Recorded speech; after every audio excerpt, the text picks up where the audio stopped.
श्री स्वामी समर्थ.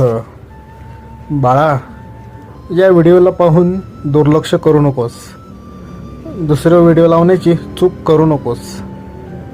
तू नशिबान आहेस की तुला आजचा हा संदेश पाहायला मिळत आहे. आजचा हा संदेश फक्त आणि फक्त तुझ्यासाठीच आहे. आजच्या या संदेशातून तुझे दुःखी जीवन सुखात बदलण्यास सुरुवात होणार आहे. हा संदेश पाहिल्यानंतर तुझ्या आयुष्यात बदलून जाणार आहे. त्यामुळे आजचा हा संदेश शेवटपर्यंत नक्की बघ. आज तुला स्वामींचा अनुभव येणार आहे. स्वामी म्हणतात, आमच्यावर विश्वास ठेवा.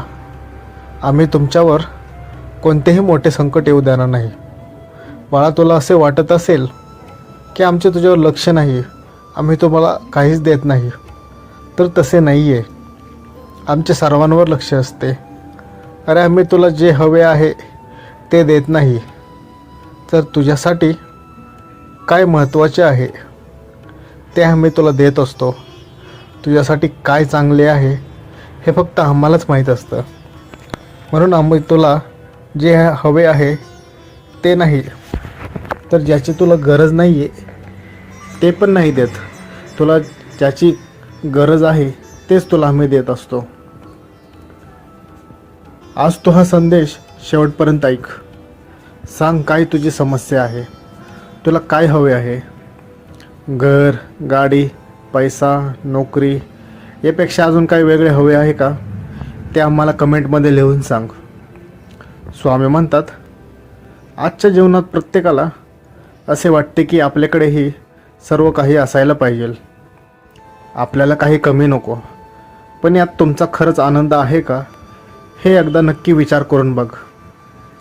कधीकधी आपण आपली तुलना ही इतरांबरोबर करू लागतो. त्यामुळे आपण अवास्तव स्वप्ने पाहू लागतो. त्यामुळेच आपण नको त्या गोष्टीच्या मागे धावू लागतो. सगळ्या समस्या येथूनच चालू होतात. अरे, स्वप्न ती नाही जी की आपण झोपेत पाहतो. स्वप्न तर ती असतात जे आपल्याला झोपू देत नाहीत, जी पूर्ण करण्यासाठी आपण दिवस रात्र मेहनत करत असतो. भूक ताण विसरून आपण कष्ट करत असतो. स्वामी म्हणतात, बाळा, आमचे हे मत तुला आत्ता चुकीचे वाटेल असेल, पण लक्षात ठेवा, जेव्हा वेळ निघून जाईल तेव्हा तुला याची खरी जाणीव होईल.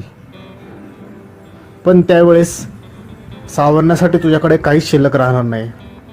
तू तुझ्याकडील सर्व काही गमावून बसलेला असशील.